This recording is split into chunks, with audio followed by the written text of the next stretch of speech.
सिगाङावनो गोदान बोसोरनि 2024नि गोदान बोसोरनि गाहाम हामलायथि जासिहरग्रोनाय थाबाय। मुलुगाव शान्ति थाथों बेखौ कामना खालामबाय। जोङो बे कुसुगाव बासिन्दा जानानै कुसुगाव ओनसोलनि जानानै प्रत्येक बोसोरावनो जोङो गोदान बोसोराव बेहाय इसोरनि खाथियाव फैनानै आर'ज गाबफैयो जाहाथे मुलुगा मोजाङै मोजां शान्ति थाथों। बे महामाया बिमानाव जोङो आशीर्बाद बिनो फैयो। बिदिनो ज'यै जोङो पालन खालामफैयो। प्रत्येक बोसोरावनो फैयो जोङो बिदि पालन खालामफैयो। दिनैहाय आं नुनो मोनदों बहुतखिनि जायगानिफ्राय जोङो भक्त फिसाफोर फैदों बाहाय फुजा होफैदों। गोसोआव गोजोननाय मोनदों आरो गोदान बोसोरा मोजाङै मोजां जोङो बारग'लांनो हायो बेनाव जोङो आर'ज गाबनाय थाबाय आरो भगबाननि खाथियाव।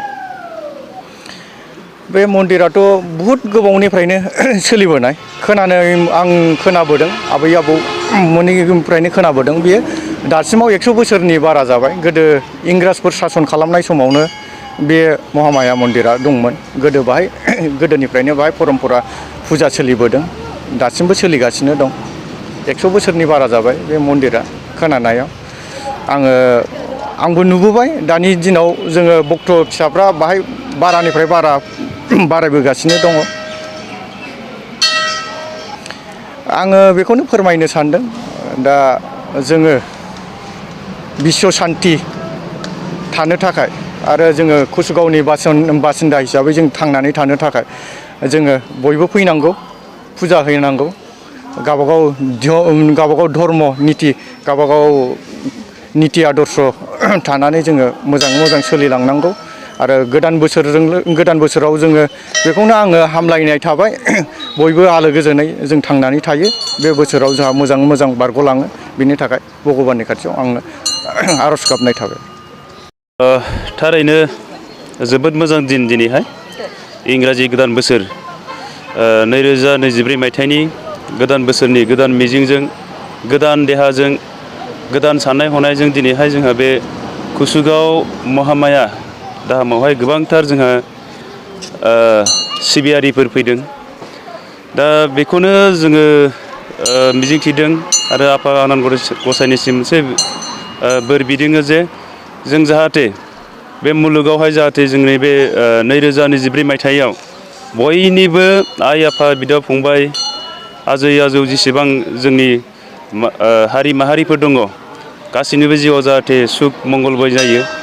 आरो बे गोदान बोसोरजोंहाय आरो जाहाथे गासै मुलुगानो जाहाथे शान्ति जायो। दा बिनि थाखायनो जों बावहाय फैनानैहाय फुजा अर्चना खालामफैदों। मन्दिरावथ' गोबां जायगानिफ्राय फुजाखौ होफैयो। बे जोंनि क'क्राझार एरियाल' नङा दस्रा जायगानिफ्रायबो फैयो। ओरै बेंगलनिफ्रायबो फैयो। ओरै जोंहा क'क्राझार डिस्ट्रिक्ट बारनानै जेसेबांनाखि डिस्ट्रिक्ट दङ बेनिफ्राय फैयो। आरो जायफोरा माने गोथार गोसोजोंहाय जायफोर माने फुजाखौ होनानैहाय गावनि मिजिंफोरखौहाय जाफुंसारनायावहाय बियो। थारैनो जों खोनानो मोन्दों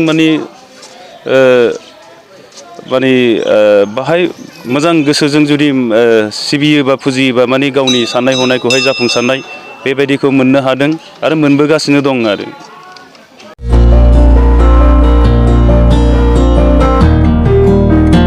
उदालगुरि नोगोरनि शंकरदेव मिशन हाई स्कुलनि साखाथियाव थानाय रेगे-रेगां दख'ना गलायाव लफाय, FNF, महर ब्रेन्ड, बिबार ब्रेन्ड, आर'नाइ ब्रेन्ड, जुरिफान, माथानि बायदि बायदि रोखोमनि दख'ना, आर'नाइ ब्लाउस, फालि आरो बर'नि साबसिन हामसिन आगरनि जिफोरखौ हलसेल आरो रिटेल मोन्नैबो बेसेनाव बायनो हागोन।